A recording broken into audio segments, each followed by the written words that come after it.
ஆப்கி அதாலத்துல film star Rishi Kapoor மீது உள்ள குற்றச்சாட்டு என்னவென்றால் எல்லா விஷயத்துக்கும் இவர் கமெண்ட் அடிப்பாரு. ரிஷி சார், இப்ப உங்களுக்கு சம்பந்தமே இல்லாத விஷயங்கள்ல கூட நீங்க ட்வீட் பண்றீங்க, அதை பத்தியெல்லாம் ட்வீட் பண்றீங்க. பீகார்ல மதுவை ஒழிச்சதுனால நான் பீகார் பக்கமே போக மாட்டேன்னு சொல்றீங்க.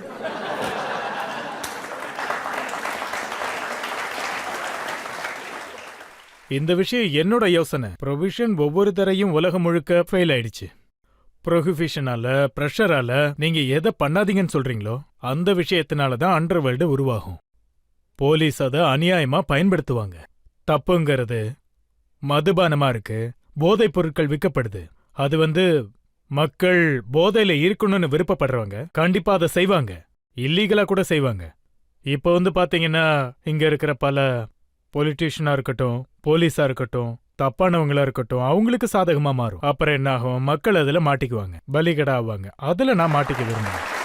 ஆனா சீஃப் மினிஸ்டர் நிதிஷ்குமார் சொல்றாரு, நீங்க தினமும் பீகார் வர மாதிரி இனிமேல் நான் பீகார் போக மாட்டேங்கிற மாதிரிலாம் சொல்றீங்க. ஏதாவது ஒரு விஷயத்த கம்பல்ஷனா பண்ணக்கூடாதுன்னு சொன்னா மனுஷனோட குணம் அதை ஒரு தடவை ட்ரை பண்ணணும்னு நினைப்பாங்க. Let the decision is be there. We are all literate nation now. நம்ம 2000 சரி, நான் ஒத்துக்கிறேன். ட்ரிங்கிங் மேல, மதுபானங்கள் மேல உங்களுக்கு ஒரு மோகம் இருக்கு, அதனால தான் கமெண்ட் பண்ணிருக்கீங்க. ஆனா ஆசாராம் பாபு, ராதேமா, இப்படி யாரையுமே நீங்க விட்டு வைக்கவே இல்லையே. நான் என்ன தப்பா சொல்லிட்டேன்? நான் ஒவ்வொரு தடவையும் சொல்லுவேன், உங்களுடைய இன்செக்யூரிட்டி ஒரு மனுஷனை கொஞ்சம் இன்டெலிஜென்ட்டா இருக்கிறவங்க உங்க இன்செக்யூரிட்டியை பயன்படுத்திக்குவாங்க.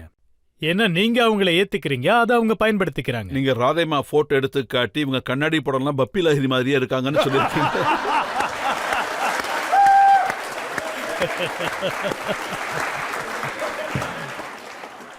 நான் யாரோட மனசையும் காயப்படுத்த விரும்பல, ஆனா கஷ்டப்படுத்த விரும்பல. ஆனா எனக்கு என்ன தோணுச்சுன்னா, இது யாரு?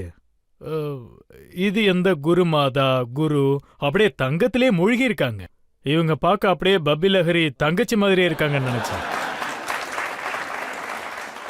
இப்ப அவங்களுக்கு ஃபாலோவர்ஸ் இருக்கலாம், மக்கள் அவங்க மேல நம்பிக்கை வச்சிருக்கலாம். எனக்கு அவங்க மேல எந்த ஒரு பர்சனல் அஜெண்டாவும் இல்லை. ஆனா யோசிக்க வேண்டிய விஷயம், அது சில பேர் இந்த மாதிரி விஷயங்களை நல்லா யூட்டிலைஸ் பண்ணிப்பாங்க, பயன்படுத்திக்குவாங்க.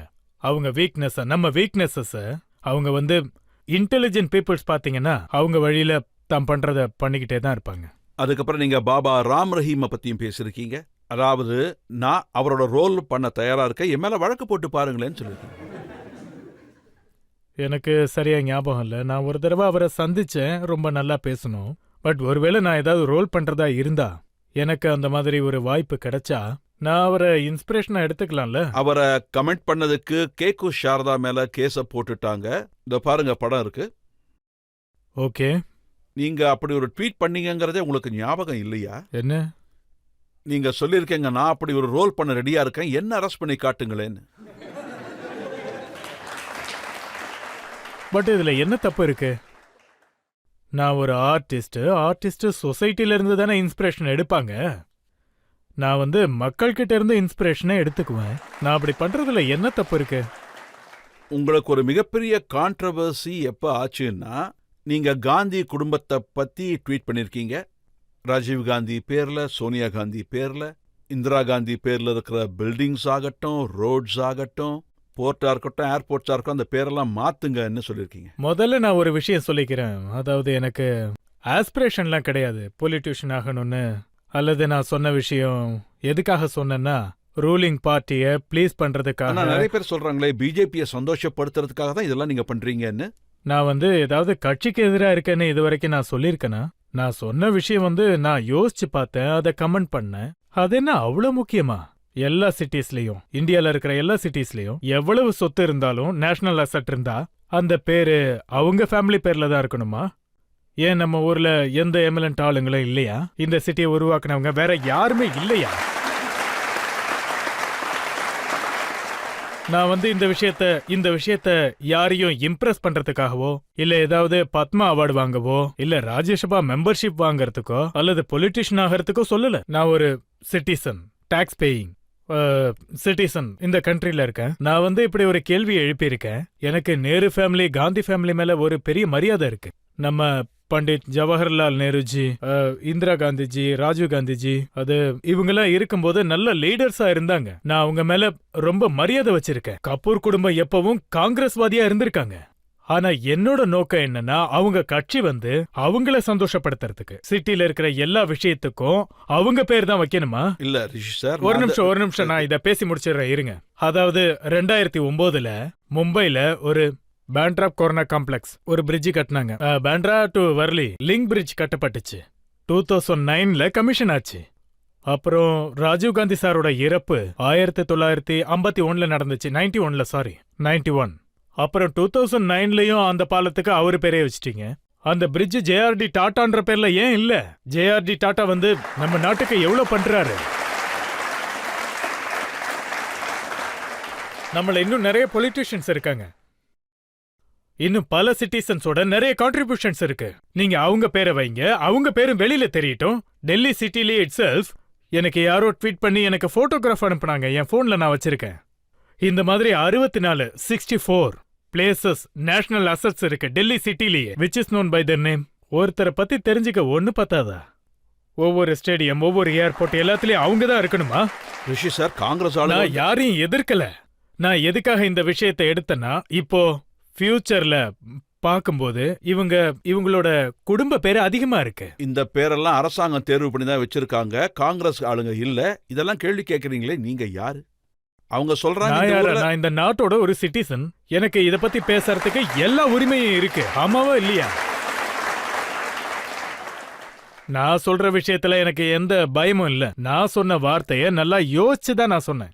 இந்த விஷயம் வந்து அவங்கள எச்சரிக்கைப்படுத்த தான் சொன்னேன். எல்லாத்தையும் அவங்க பேர்ல தான் வைக்கணுமா? I don't know. நான் சொல்ற விஷயம் சரியா இல்ல தப்பான்னு ஐ டோன்ட் நோ. தேங்க்யூ. பாருங்க, காங்கிரஸ் கட்சியோட அறிக்கை என்னன்னு நான் இப்ப படிச்சு காட்டுறேன். காங்கிரஸ் உங்ககிட்ட கேட்டிருக்காங்க உங்க வீட்டுக்கு வெளியே. ஆமா, கல்லெல்லாம் தூக்கி போட்டிருக்காங்க. ஆமா, உண்மைதான். என் வீட்டுக்கு வெளியில கல்லெல்லாம் கிடந்துச்சு. அவங்க கேக்குறாங்க, இந்த ரிஷி கபூர் முதல்ல யாரு? கரெக்டான விஷயம் தான், ரொம்ப சரியா இருக்கு. ஆனா அந்த கேள்வி கேட்க அவங்க யாரு? அவங்க குரல் தன்னால அடங்கிருச்சு. அதனாலதான் அவங்க சொல்றாங்க, ரூலிங் பார்ட்டியான பிஜேபியை சந்தோஷப்படுத்தத்தான் இவ்வளவு நீங்க பண்றீங்க. அதனால எனக்கு என்ன கிடைக்க போகுது? நான் என் வட்டத்துல கெத்தா இருக்கேன். நான் என் வட்டத்துல ராஜா மாதிரி இருக்கேன். நான் ஒரு ஆர்டிஸ்ட்பா. நான் ஒரு ஆர்டிஸ்ட், பொலிட்டிஷியனாக விரும்பல. நான் ஆர்டிஸ்ட், எப்போ ஆர்டிஸ்ட் தான். நீங்க பொலிட்டிஷியனாக விரும்பலன்னு சொல்றீங்க. ஆனா மோடிஜி லண்டன்ல ஸ்பீச் கொடுத்தா அதை பயங்கரமா பாராட்டுறீங்க. எனக்கு என்ன தோணுதுன்னா, மோடிஜி சொல்றது சரியா தான் இருக்கு. கொஞ்சம் விஷயம் அப்படி இப்படி. அவர்கிட்ட நான் கேட்டுக்கிறது என்னன்னா, அவர் சொல்ற விஷயத்த சீக்கிரமா செயல்படுத்தி காட்டினா நல்லா இருக்கும். அது இம்ப்ளிமெண்டேஷன்ல இருக்கணும். அவர் பண்ணணும் என்ன நாங்க எதிர்பார்க்கிறோம். இப்ப இருக்கிற அரசாங்கம் வந்து அவங்க ஏதாவது பண்ணணும். நாம மக்கள் அதுக்காக வெயிட் பண்ணிட்டு இருக்கோம். அவங்க கொடுத்த ப்ராமிசஸ அவங்க ஃபுல்ஃபில் பண்ணணும். நானும் ரொம்ப பேஷன்ட்லி வெயிட் பண்ணிட்டு இருக்கேன். இது நடக்கும். அவங்க கண்டிப்பா நடத்துவாங்க. ஆனா நீங்க மோடிஜியை பாராட்டுறீங்க, ஸ்மிருதி இரானிஜியை பாராட்டுறீங்க. பார்லிமெண்ட்ல அவங்க ரொம்ப எமோஷனல் ஸ்பீச் கொடுத்த போது அவங்கள நீங்க லேடி அமிதாப்னு சொல்லி இருக்கீங்க. ஸ்மிருதி கூட நான் ஒரு படம் பண்ணிக்கிட்டு இருந்தேன். நாங்க சிம்லால அவுட்டோர்ல இருந்தோம். அந்த டைம்ல அவங்களுக்கு யூனியன் மினிஸ்டரோட டேக் கொடுத்தாங்க. அதுக்கப்புறம் அவங்க ஹியூமன் ரிசோர்ஸோட சீஃப் மினிஸ்டர் ஆனாங்க. ஃப்ரெண்ட்ஷிப் இருந்தது. அதுக்கப்புறம் அவங்க படத்தை விட்டுட்டாங்க. ஸ்மிருதியை பத்தியா என்ன விஷயம்? பார்லிமெண்ட்ல ஒரு ஸ்பீச் கொடுத்தாங்க. அவங்க ரொம்ப எமோஷனலாவும் கரேஜியஸாவும் ஒரு ஸ்பீச் கொடுத்தாங்க. அதோட வெராசிட்டி, ட்ரூத் எல்லாம் எந்த அளவுக்கு இருந்ததுன்னு எனக்கு தெரியாது. ஆனா அவங்க கன்வின்ஸ் பண்ணிட்டாங்க அவங்க சொல்றது சரிதான். ஆனா நீங்க மோடிஜியை பாராட்டுறீங்க, ஸ்மிருதி இரானியை பாராட்டுறீங்க, ராகுல் காந்தியை பாராட்டுறதே இல்லையே. அவரும் நல்லா தானே பேசுறாரு. எனக்கு ராகுல் காந்தி சாரோட ஸ்டைல் ரொம்ப பிடிக்கும். இப்ப நான் அவர் ஸ்டைலை பத்தி அவருக்கு எந்த ட்வீட்டும் நீங்க பண்ணலையா? நான் அவரை பத்தி ட்வீட் பண்ணி பேசுற அளவுக்கு அவர் எதுவும் பண்ணல.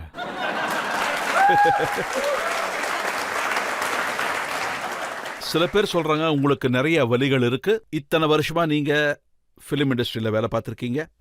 இது வரைக்கும் காங்கிரஸ் கவர்மெண்ட் உங்களுக்கு எந்த பத்மா அவார்ட்ஸும் கொடுக்கல. ஆனா இப்ப மோடி கவர்மெண்ட் கிட்ட இருந்து இதை வாங்கிடணும்னு நீங்க பாக்குறீங்க.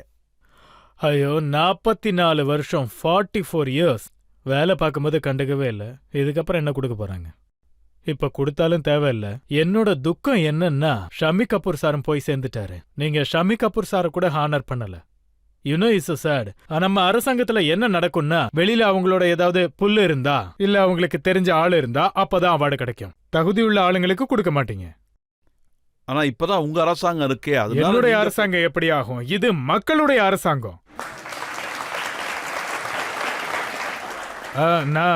இல்ல, இப்ப BJP பொறுத்த வரைக்கும் பிஜேபிக்கு எதிராகவும் ட்விட்டரை பேசிருக்கேன். பொறுத்த வரைக்கும் இங்க மோடிஜியோட பக்தர்கள் தான் சொல்றாங்க. அவங்க சொன்னா சொல்லிக்கிட்டோம், நான் பக்தன் தான், ஆனா கடவுளுக்கு பக்தன்.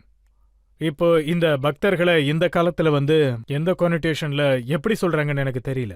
ஆனா எஸ், இப் சோ பீட், எஸ். சரி, இந்த விஷயத்த சொல்லுங்க. அமர் அக்பர் ஆண்டனில நீங்க 3 பேர் இருந்தீங்க. அமிதாப் பச்சனா இருக்கட்டும், ரிஷி கபூரா இருக்கட்டும், வினோத் கன்னாவா இருக்கட்டும். இப்ப 3 பேருமே மோடி கூட தான் இருக்கீங்க.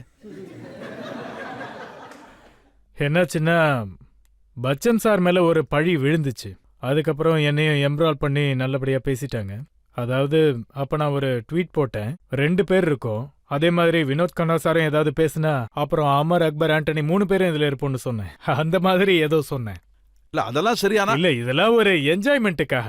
யார் மனசையும் காயப்படுத்த விரும்பல. ஒருவேளை தெரியாம அது மாதிரி யாரையாவது காயப்படுத்த இருந்தா இப்போ உங்க முன்னாடி கையெடுத்து கும்பிட்டு மன்னிப்பு கேட்டுக்கிறேன். என்னோட நோக்கம், என்னோட இன்டென்ஷன் அது கிடையாது. என்னோட நோக்கம், என்னோட இன்டென்ஷன் ரொம்ப கிளியரா இருக்கு. My thoughts are very clear. என்ன ஒரு பிளாட்ஃபார்ம் கிடைச்சிருக்கு, நல்லா இருக்கு, எல்லாரும் என்ஜாய் பண்றாங்க. அதுல உண்மைங்கிற விதை ஏதாவது உங்களுக்கு கிடைச்சா அதை எடுத்துக்கோங்க. அதுல இருந்து ஏதாவது கத்துக்க முடிஞ்சா கத்துக்கோங்க. அதர்வைஸ் ஒரு என்ஜாய்மெண்ட் தானே. ட்வீட் பண்ற பழக்கம் உங்களுக்கு எப்படி வந்துச்சு? இத பத்தி சொல்லணும்னா இதுக்கான பழி அனுஷ்கா சர்மா மேல தான் போடணும். என்ன படம் அது, பட்டியாலா ஷூட்ல இருந்தேன் லண்டன்ல. எனக்கு அது ஏதோ புதுசா இருந்தது, என்னையும் மெம்பர் ஆக்கிட்டாங்க. 5-6 வருஷத்துக்கு முன்னாடி நடந்தது அது. நான் சொன்னேன் அதெல்லாம் எனக்கு வேண்டாம், இதெல்லாம் யாரு டைப் பண்ணிட்டு இருக்கிறது. அப்புறம் ஒரு ஷூட்டிங்ல அபிஷேக் பச்சன் என்கிட்ட சொன்னாரு, அங்கிள் இது you should be part of this. அப்படியா, பண்ணி காட்டுன்னு சொன்னேன். நான் ஏற்கனவே மெம்பரா இருக்குன்னு சொன்னேன். ஸோ இப்படி 1 வருஷம் ஆகிடுச்சு நான் ட்வீட் பண்ண ஆரம்பிச்சு. பட் நீங்கெல்லாம் இதை என்ஜாய் பண்றீங்களா இல்ல உங்களுக்கு தப்பா தெரியுதா? கரெக்டா? பிடிக்காதவங்க என்ன சொல்றாங்கன்னா, ராத்திரி ஒரு 2-3 பெக் அதிகமாயிடுச்சுன்னா அப்பதான் ரிஷிஜி ட்வீட் பண்றாங்க.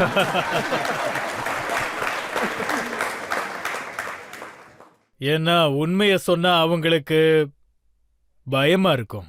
அவங்க மனசுல ஏதாவது பாவம் இருக்கும். அவங்களுக்கு வேற யாராவது கிடைக்கலன்னா ராத்திரி 2-3 பேக்கு அடிச்சுட்டு அப்படி பண்றாருன்னு சொல்றாங்க. அது சொல்ற விஷயம் உண்மையானதா சொல்லுவேன், என் மனசுக்கு படுறது சொல்லுவேன். I will write my opinion. Democracy இருக்கு, ஃப்ரீடம் ஆஃப் ஸ்பீச். நான் இதுக்கு முன்னாடியே சொல்லியிருக்கேன், I do not mean anything offensive.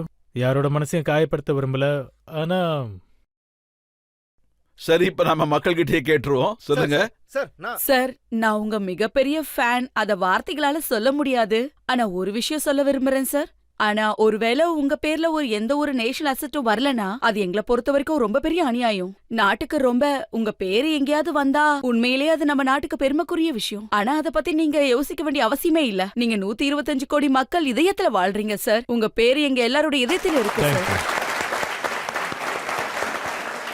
Actually என்னன்னா, நான் இது வரைக்கும் சொன்னதெல்லாம் என் பேர்ல அப்படி எதுவும் வரணுங்கிறதுக்காக சொல்லல. நான் எதுக்காக சொன்னேன்னா, நம்ம நாட்டுல ஏகப்பட்ட பொலிட்டீஷியன்ஸ் இருக்காங்க. சர்தார் பட்டேல், அம்பேத்கர் சார், லோகமான்ய திலகர். அவங்க இந்த நாட்டுக்காக, அதாவது பகத்சிங், இந்த மாதிரி நிறைய பேர் நாட்டுக்காக உயிரை தியாகம் பண்ணிருக்காங்க. உங்க பேர்லயும் கட்டியிருக்காங்க ரிஷி கபூர் கழிப்பிடம்.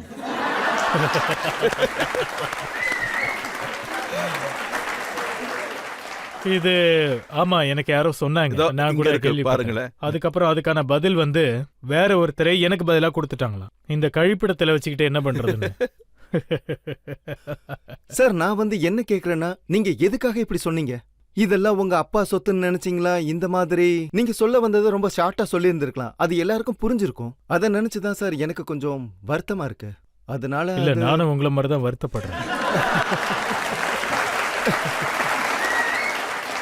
நீங்க சொல்ற வார்த்தையில அவங்களுக்கு பிரச்சனை இல்ல, ஆனா நீங்க யோசிக்கிற விதம் தான் அவங்களுக்கு பிரச்சனை. அதான் எனக்கு புரிய வந்தது. அதனாலதான் நான் ஒத்துக்கிறேன். நிறைய வீடுகள்ல பொண்டாட்டி ராஜ்யம் தான் நடக்கும். உங்க வீட்ல நீத்து மேம் ராஜ்யமா இல்ல உங்க ராஜ்யம் தான் நடக்குமா? என்ன பார்த்தா யார் ராஜ்யம் நடக்குதுன்னு உங்களுக்கு தெரியல.